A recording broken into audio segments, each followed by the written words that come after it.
All right, fanboys and fangirls, welcome back to Nerds on Topic. Today I'm bringing you the nerdy news from August 11th through the 18th. Let's see what's going on. Ready? Pick it up now!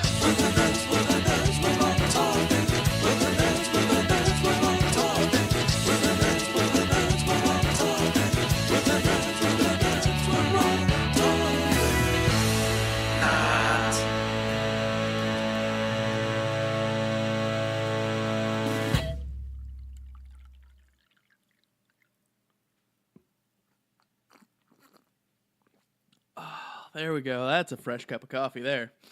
All right, everybody. Welcome to Nerds on Topic again. I am your solo nerd, Kevin, and I'm bringing you the news for everything you haven't been paying attention to because who's got time for that?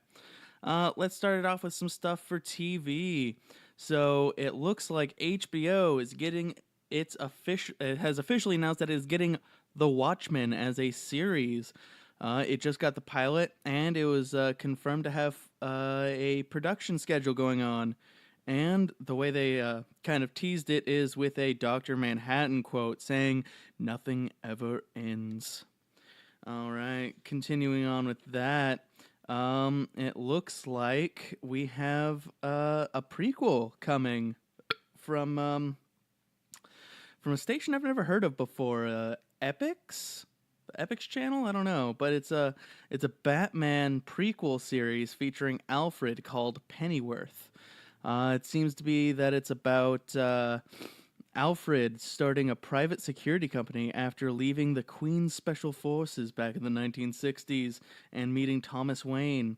Apparently, it's not connected to Gotham, and the production just was announced to start in late November. Let's see, going on from there. Disney just announced they're doing a new Star Wars cartoon, and a trailer just dropped for it. Star Wars Resistance.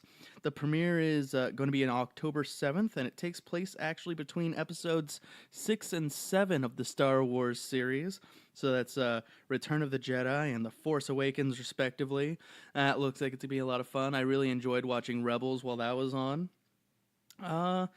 So it also seems like season 3 of Stranger Things just got its little announcement going on saying that it's going to be actually influenced by an old Chevy Chase movie called Fletch from 1985, which was an action comedy about a reporter who went undercover for a drug trade operation.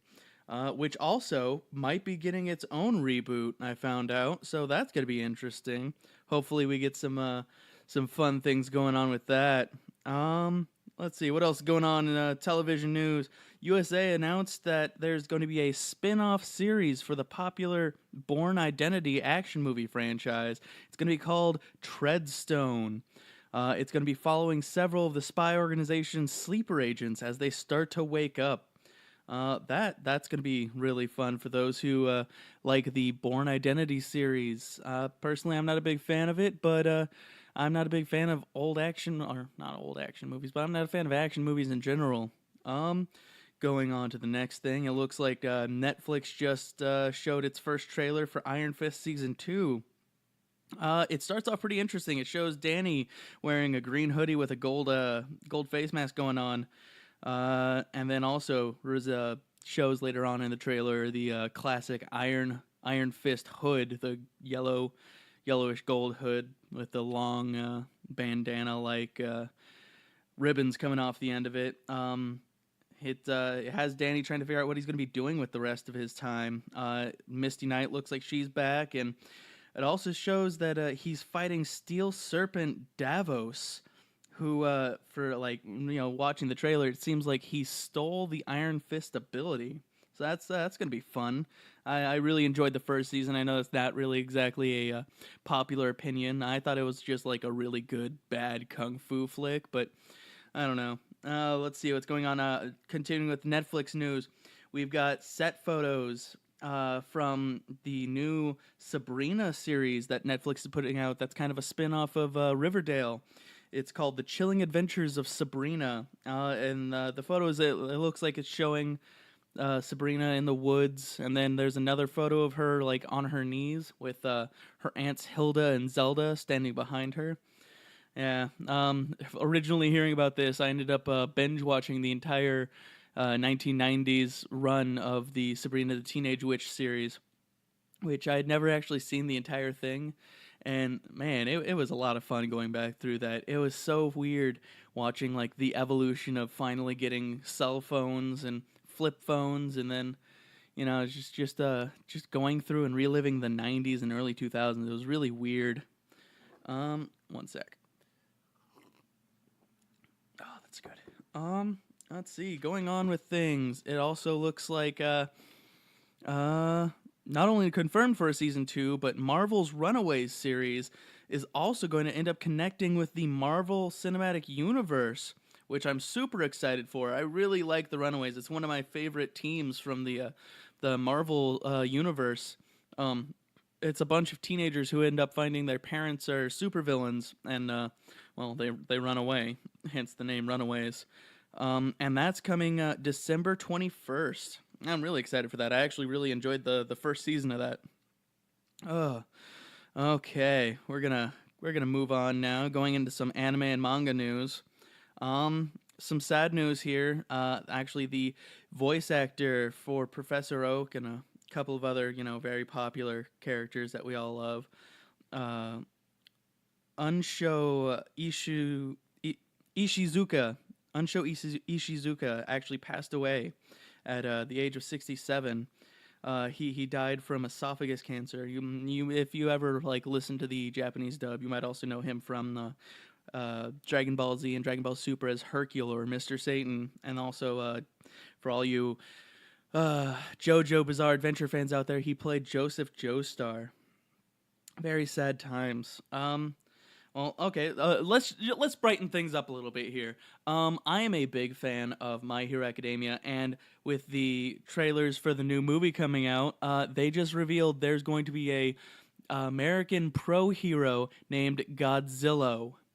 And yes, it is exactly what you think. It is a pro hero with the powers of Godzilla. He's like, I think, 3-4 meters tall, and his quirk is called Toho, which, if you don't know, is the name of the production company that puts out Godzilla. But like if you listen to my Godzilla episode, you'd know that already. Moving on to things, we got Studio Trigger is at it again. They're actually doing a reboot or a continuation. I'm not 100% sure of a popular series from a long time ago called Superhuman Samurai Cyber Squad, which I love that name, and it's going to be focusing on Gridman. I really feel like this fits Studio Trigger's overall feel, their over the top action and stylization of things with giant robots. If you don't know Studio Trigger, they put out very popular anime Gurren Lagann and Kill a Kill. So look forward to some very out of this world action like that. Okay, let's bring things in with some manga news here. It looks like finally, after 15 years, Weekly Jump's fan favorite Gintama will be ending in 5 chapters. So, for those who don't know, Gintama started back in 2003 and has been running almost nonstop since then. It's got a popular anime series, and it's really weird. I honestly could never get into it, but like I like watching little memes and animatics from it. It's a lot of fun. Um, Another manga actually coming to an end is going to be Irregular at Magic High, which is actually a adaptation of a light novel series, which also has an anime. If you guys are interested in that. Moving on, again. Let's kick it off with the video games. Keeping it with a little bit of the anime feel right now. The United Kingdom game developer Ghostlight is actually starting to port Japanese games to the Switch. So the first game they're going to be porting to the Switch right now is actually going to be a JRPG. I didn't see what game specifically it was when I was doing my research earlier, but I really like this because we end up getting cut out of a lot of different games from Japan because no one ever like feels like bringing them to America. It's the whole thing that happened with Earthbound for those who love that quirky little series and didn't get to play its sequel unless you pirated it, which I totally don't object to because it was never released in America. Uh, Going on again, Sega just released a trailer for its new Fist of the North Star game, which is of course full of blood, gore, and lots of and things like that, and then people's heads exploding because he touched a pressure point that made them ejaculate all over the place with blood. Very interesting. Hopefully that doesn't happen to me again. Continuing, it looks like the Switch is getting even more ports, and this one is going to be from Blizzard. Diablo 3 is finally being ported over to the Switch, just like every other game in existence. But also, just like every other game in existence for the Switch, it's going to have items relating to The Legend of Zelda. It looks like they're going to be adding in things such as Ganondorf's armor from, I do believe, not Majora's Mask. He wasn't in Majora's Mask. From the Ocarina of Time.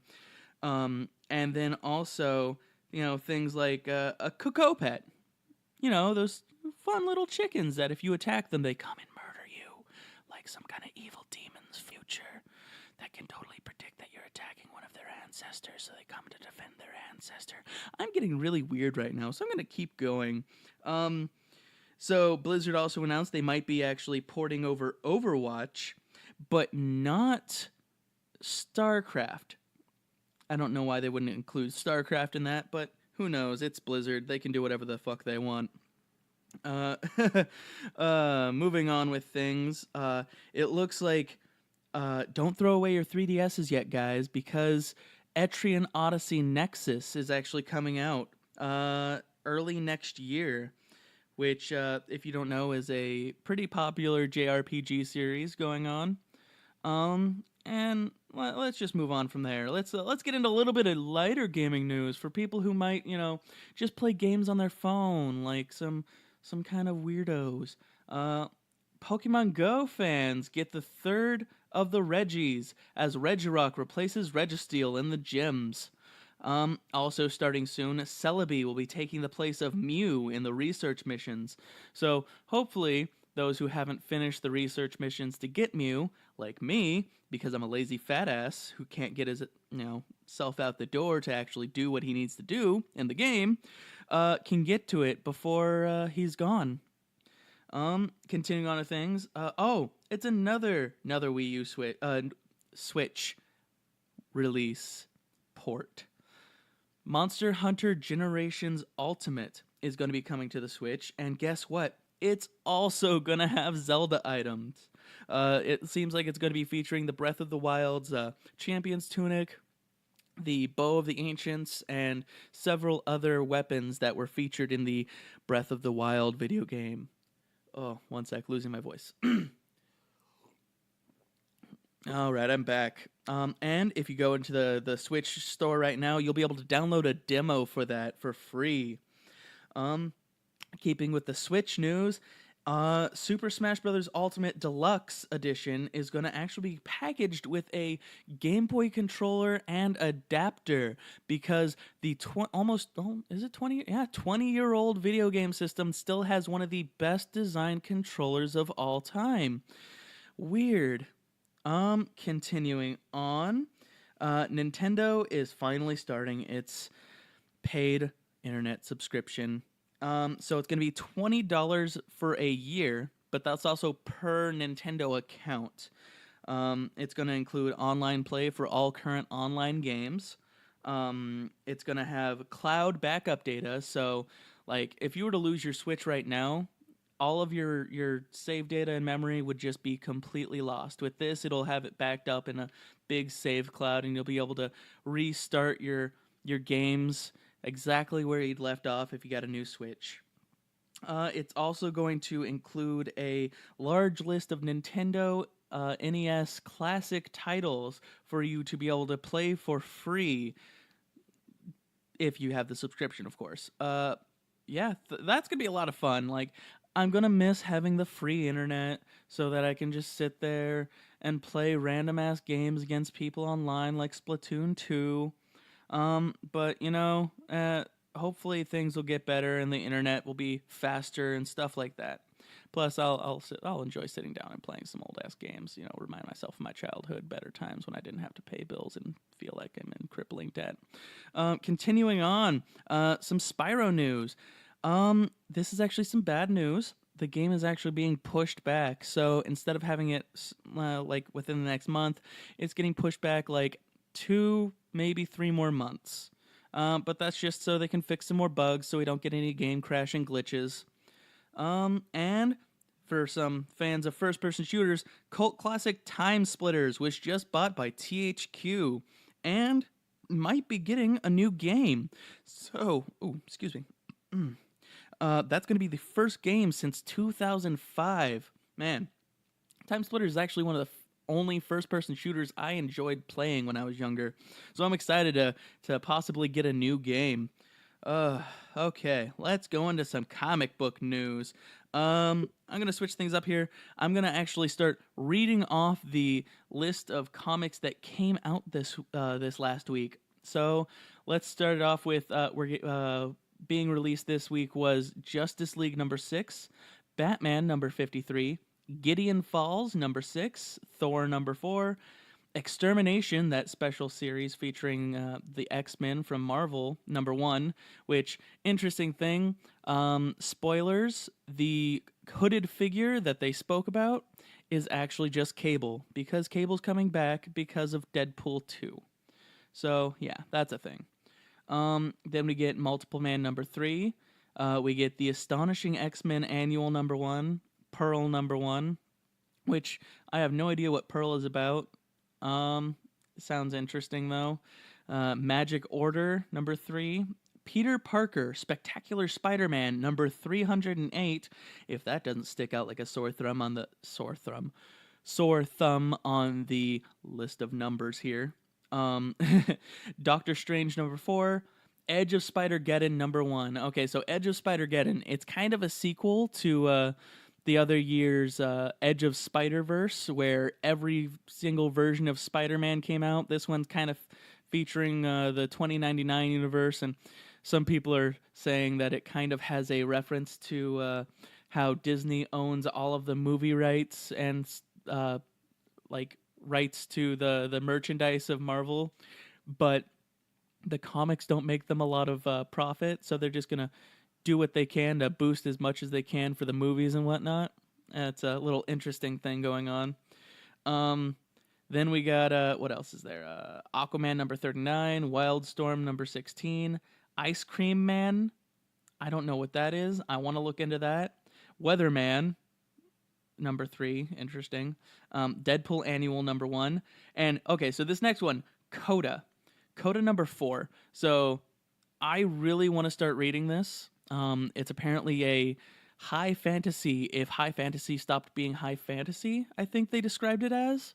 So I really want to try that out. And then also one of my favorite series, The Wicked and the Divine, or The Wicked plus the Divine, number 38. So I'm super excited because I really enjoy that series. All right, so let's continue into kind of a slow news week. We get a new DC miniseries that was announced called Electric Warriors, which when I first saw it, I wasn't exactly interested, but then I read up on it a little bit, and it actually takes place during one of my favorite timelines, the Kirby timeline, where it connects actually into Kamandi, The Last Boy, which is one of my favorite comic book series of all time. And it takes place actually during the Great Disaster, like when all history was basically lost to, well, history. But yeah, it looks mildly interesting. I'm probably just going to read it for its connection to Kamandi. Other than that, we got some Marvel news going on. It just revealed that it's doing a miniseries. that's a revamp of the Marvel Knights. Now, I don't know if this is like a revamp of the fact that they did like the split off of Marvel Knights from 20 years ago and what was it, 1998, or if it's a revamp of the team, the Marvel Knights, which was led by Daredevil. But anyways, it's going to be celebrating the 20th anniversary of the original Marvel Knights line, and that seemed pretty interesting. So that pretty much wraps up the news for today, guys. I hope you enjoyed this quick little deluge into nerd topics, or I should say, nerds on topic. That was terrible. I'm gonna scratch that. I'm gonna totally take that during post, and I'm gonna say, remember, follow us on social media. You can find the podcast on Twitter. Actually, I've been saying this wrong. Twitter actually isn't Nerds on Topic. It's just Nerds Topic. So you can find it at Nerds Topic on Twitter, and on Instagram it's Nerds on Topic. You can find me at Not Coffee. That's coffee with a K on Instagram, and you can find me on Twitter at KW Comics. You can find the amazing artist who did our intro theme, Swa. You can find him on all social media at Swa Music. And if you enjoyed this show, just remember to give us a good rating and comment on us. Give us some opinions. Maybe throw out some ideas for topics you want us to cover. And remember, guys, we are not the podcast you're looking for. Bye-bye.